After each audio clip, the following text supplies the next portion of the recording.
We begin with a clean vector model of a free surface vortex.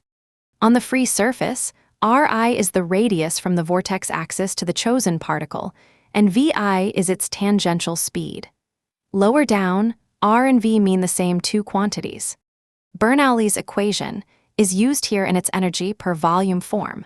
Pressure, kinetic energy density, and gravitational potential energy density have the same units, joules per cubic meter. Now divide the whole equation by ρg.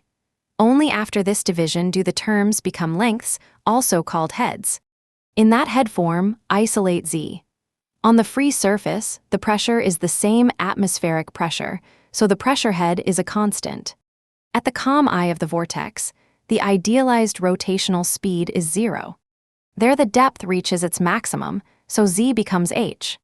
Therefore h equals h minus atmospheric pressure over ρg. Put this definition of h back into the head equation. The free surface coordinate becomes z equals h minus v squared over 2g. Now use angular momentum in the vortex. For the same rotating flow, v times r is conserved, so vr equals viri. Therefore v equals viri over r. Substitute that velocity into z equals h minus v squared over 2g. This gives z equals h minus vi squared ri squared over 2g r squared. Now introduce Newtonian gravity in the same chain.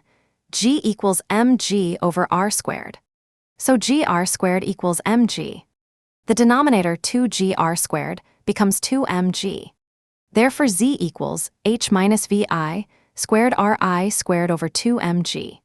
The extreme case is the surface reaching maximal curvature.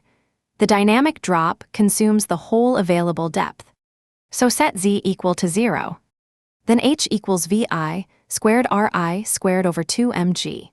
The maximum depth is now treated as the curvature radius of the vortex. H equals ri. So ri equals vi squared ri squared over 2mg. Cancel one ri from both sides. The limiting radius is ri equals 2mg over vi squared.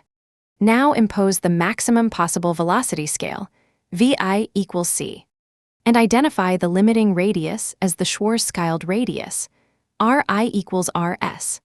The result is rs equals 2mg over c squared. This is the first result. The Bernoulli vortex calculation gives the Schwarzschild-radius. The vector surface gives the intuition.